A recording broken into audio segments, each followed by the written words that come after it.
আসসালামু আলাইকুম প্রিয় দর্শক, আশা করি সবাই অনেক ভালো আছো। গত ভিডিওতে তোমাদের ভালোবাসা আমার কাঁঠাল সংরক্ষণের পদ্ধতিটি অনেক পছন্দ করেছে, তাই সবাইকে অসংখ্য অসংখ্য ধন্যবাদ। আচ্ছা, আমের সিজন ফুরিয়ে গেলে যখন হুট করে আমাদের মিষ্টি পাকা আম খেতে ইচ্ছে করে, তখন কি আর চাইলেও পাওয়া যায়? মোটেও না, তখন আফসোস করতে হয়। তাই আজ তোমাদের জন্য নিয়ে এলাম পুরো বছরের আক্ষেপ মেটানোর উপায়। আজ দেখাবো বাণিজ্যিক পাকা আম সংরক্ষণের একদম সহজ ও প্রাকৃতিক একটি পদ্ধতি, যা ফলো করলে সিজন শেষ হলেও যখন মন চাইবে তখন পাবে এত একদম তাজা আমের স্বাদ। তো আমরা কিভাবে এই আম সংরক্ষণ করতে পারি সেটাই তোমাদের সাথে শেয়ার করব। ভিডিওটি ভালো লাগলে অবশ্যই একটা লাইক দিবে, আর আমার চ্যানেলে যারা নতুন তারা আমার চ্যানেলটি সাবস্ক্রাইব করে আমার পাশে থাকবে। তো দেখো, এই তো কিছু আম গাছ থেকে পাড়া আর কিছু আম কিন্তু বাজার থেকে আনা। তো চলো বন্ধুরা, কিভাবে এই আম সংরক্ষণ করি সেটাই তোমাদের সাথে শেয়ার করব।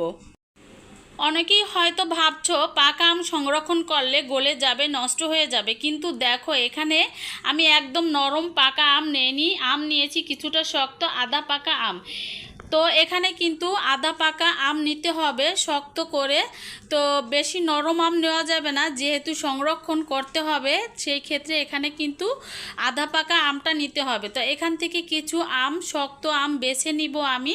তো এটা কিন্তু বাজারের আম, আর এর আগে যে আমগুলো দেখিয়েছি ওগুলো কিন্তু গাছের আম। তো আমি এখান থেকে বাজারের যে মিষ্টি আমগুলো আছে সেই আমগুলোই কিন্তু সংরক্ষণ করে তোমাদেরকে দেখাবো।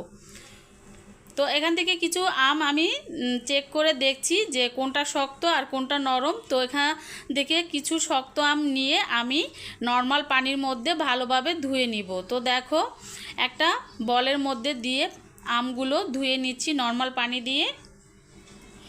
এবার আসি সবচেয়ে গুরুত্বপূর্ণ কথা, অনেকেই বাণিজ্যিকভাবে আম সংরক্ষণের জন্য সাইট্রিক অ্যাসিড বা বিভিন্ন কেমিক্যাল ব্যবহার করতে বলে, কিন্তু আমরা যেহেতু একটা ঘরে তৈরি করছি এবং স্বাস্থ্য কথা ভাবছি, তাই আমি কোনো কৃত্রিম অ্যাসিড বা কেমিক্যাল ব্যবহার করিনি। তার বদলে আমি ব্যবহার করছি সম্পূর্ণ প্রাকৃতিক ফর্মুলা।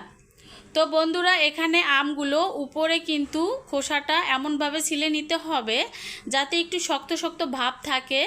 তো হালকা হালকা করে কিন্তু আমি ছিলে নিচ্ছি, দেখেই বুঝতে পেরেছো। তো একদম কিন্তু পাকা আমটা যেটা নরম সেটা কিন্তু নেই, ভিতরটা কিন্তু পাকা, উপরে কিন্তু একটু সবুজ সবুজ আবরণ আছে। তো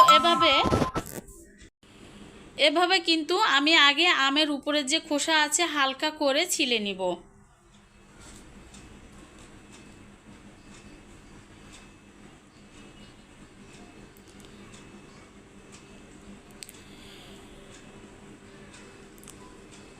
তো দেখো, আমগুলো কিন্তু আগে ছিলে নিতে হবে ভালোভাবে।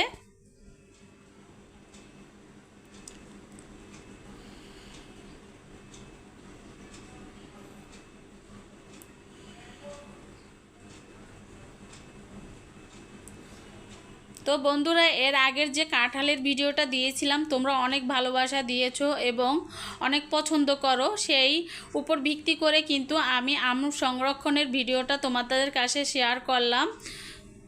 তো দেখো, আমগুলো কিন্তু কাটা হয়ে গিয়েছে। তো এখন আধা পাকা আমগুলো এভাবে কিউব করে কেটে নিলে আমগুলো একদম পারফেক্ট থাকে, গলে যায় না। তো আমি যেভাবে কেটে নিচ্ছি এভাবে করে কেটে নিতে হবে। আর আমের যে আঁটি আছে সেটা কিন্তু রাখা যাবে না, সেটা কিন্তু খেয়ে ফেলতে হবে। আর যে শক্ত আবরণ যে আমগুলো নিয়েছি এরকম করে ছোট ছোট টুকরো করে কিউব করে কেটে নিতে হবে।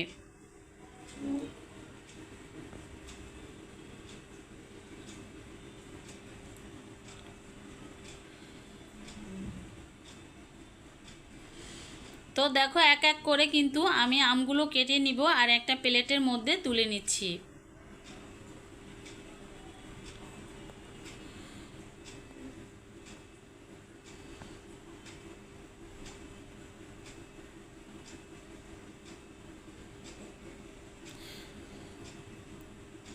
তো বন্ধুরা, আবারও বলতেছি, যারা আমার চ্যানেলে নতুন আমার ভিডিও দেখতেছো, ভালোবেসে চাইলে আমার চ্যানেলটি সাবস্ক্রাইব করে আমার পাশে থাকতে পারো এবং পাশে থাকা বেল আইকনটি অন করে রাখতে পারো।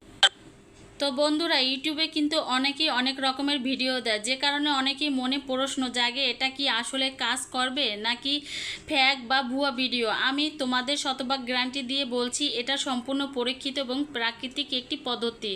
তোমরা নিজেরা ঘরে অল্প কিছু আম দিয়ে প্রথমে ট্রাই করে দেখতে পারো, রেজাল্ট দেখে তোমরা নিজেরাই অবাক হবে। কোনো ধোঁকাবাজি নয়, একদম খাঁটি উপায়, ব্যবসা বা নিজের পরিবারের জন্য এভাবে আম সংরক্ষণ করতে পারো।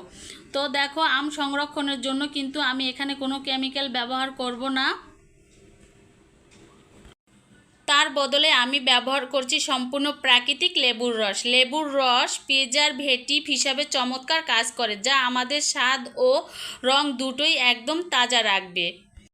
আর তোমরা কিন্তু যারা আমের জুস বা ম্যাঙ্গো বার বানানোর জন্য আমের পিউরি বা পাল্প সংরক্ষণ করতে চাও, তারা কিন্তু ঠিক এভাবেই লেবুর রস মিশিয়ে এই সেম পদ্ধতি পিউরি ও সংরক্ষণ করতে পারো। তো আমি কিন্তু গোটা ছোট ছোট টুকরো আম সংরক্ষণ করব, সেটাই তোমাদের সাথে শেয়ার করব। তো আমের টুকরোগুলো কিন্তু আমি জারের মধ্যে দিয়ে দিচ্ছি। আর এর আগে কিন্তু আমি চুলায় একটু শিরা তৈরি করে নিয়েছি, জাস্ট চিনিটা গলার জন্য একটু চুলায় দিয়ে দিয়েছি।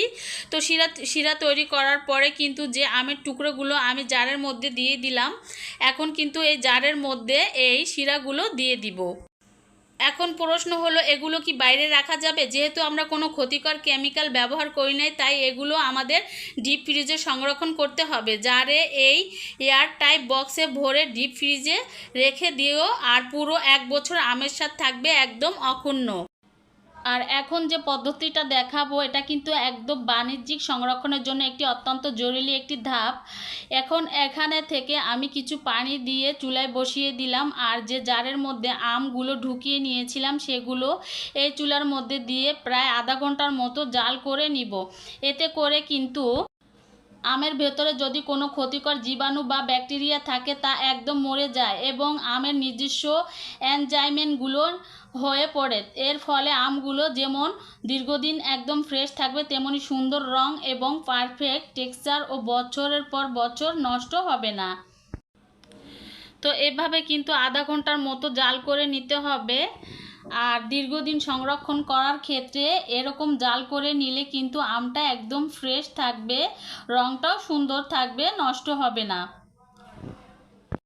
তো বন্ধুদের উপলক্ষে বলতেছি, বন্ধুরা ইউটিউবে কিন্তু অনেকেই অনেক রকম ভিডিও দেয়। তো আবারও বলতেছি, যে কারণে অনেকেই প্রশ্ন করে এটা আসল কাজ করবে নাকি ফ্যাক ভিডিও, ভুয়া ভিডিও। আমি তোমাদের শতভাগ গ্যারান্টি দিয়ে বলছি এটা সম্পূর্ণ পরীক্ষিত একটি প্রাকৃতিক একটি পদ্ধতি। তোমরা নিজেরা ঘরে একবার তৈরি করে দেখবে। আর যেহেতু এখানে আমরা কেমিক্যাল ব্যবহার করি নাই, তাই এই ক্ষেত্রে ডিপ ফ্রিজে রাখলে কিন্তু আমের গুণগত মান একদম সম্পূর্ণ থাকবে।